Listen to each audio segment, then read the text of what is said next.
بسم اللہ الرحمن الرحیم۔ السلام علیکم ورحمۃ اللہ وبرکاتہ۔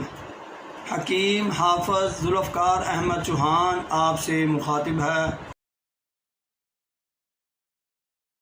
آج ہم بڑی عید کے حوالے سے آپ سے گفتگو کریں گے کہ بڑی عید پر بڑا گوشت کیسے کھایا جاتا ہے کہ وہ ہمارے جسم کا حصہ بن جائے، نہ کہ وہ ہمارے لیے پرابلم بن جائے۔ اکثر ایسا ہوتا ہے کہ ہم بڑی عید پر جب بڑا گوشت کھاتے ہیں تو وہ پیٹ میں گیس بنا دیتا ہے۔ ایسی صورتحال سے بچنے کے لیے میں آپ کو جو ٹپس دے رہا ہوں ان کو ضرور مد نظر رکھیں۔ پہلے نمبر پر جب آپ گوشت پکائیں تو یہ شوربے والا گوشت نہ پکائیں، اس کو بھون کر پکائیں اور اسی طرح اس کو کھائیں۔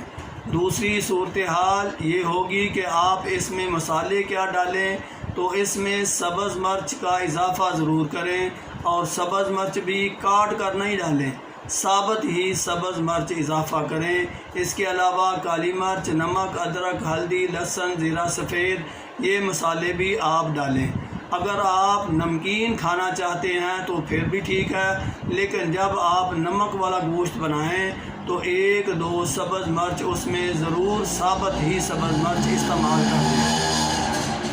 دوسری صورتحال یہ ہے کہ آپ جب اس کا مسالہ ڈالیں تو 2 چیزوں کا اضافہ انتہائی ضروری ہے بڑے گوشت پکانے کے لیے۔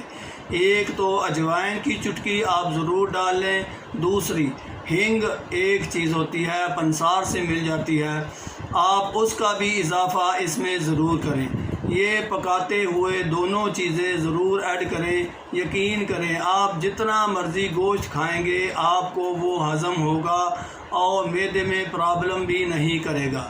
ایک اور چیز کا اضافہ کر لیں، جب آپ گوشت اپنے سامنے رکھیں تو ساتھ ہی پودینے کی چند شاخیں اور پتے اپنے ساتھ رکھ لیں۔ سبز پودینہ اپنے ساتھ رکھیں، جب گوشت کھائیں تو ساتھ ساتھ وہ ٹہنیاں اور پتے بھی آپ چباتے جائیں اور وہ گوشت بھی آپ کھاتے جائیں۔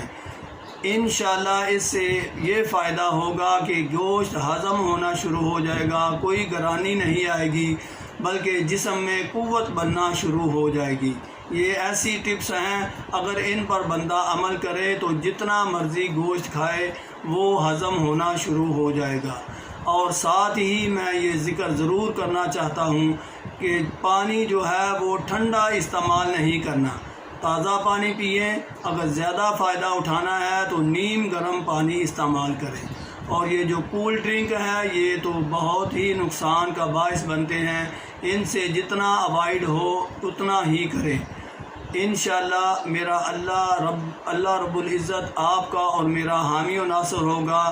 ایسی طریقے سے اگر ہم گوشت کھائیں گے ایسے طریقے سے تو وہ ہمارے لیے زود ہضم بھی ہوگا۔ ہاں یہ بھی میرے ذہن میں آگے بات، اگر آپ اس کے کباب وغیرہ بنانا چاہیں تو وہ بھی ٹھیک ہے، لیکن اس میں اجوائن اور ہینگ کا اضافہ ضرور کرتے جائیں مسالوں میں، اور جب آپ اس کو کھائیں تو ساتھ یہ ٹہنیاں جو سبز پودینے کی ہیں اور اس کے پتے وہ بھی ساتھ چبا چبا کر کھائیں۔ اس طرح آپ کھائیں گے تو یہ گوشت جو ہے وہ آپ کو آسانی سے ہضم ہونا شروع ہو جائے گا۔ اللہ رب العزت سے دعا ہے کہ وہ اس بابرکت دن پر اس بابرکت گوشت کو ہمیں کھانے کی توفیق عطا فرمائے اور ہضم بھی ہو جائے اور ہمارے لیے فائدہ مند ہو۔ وما علینا الا البلاغ۔ السلام علیکم ورحمۃ اللہ وبرکاتہ۔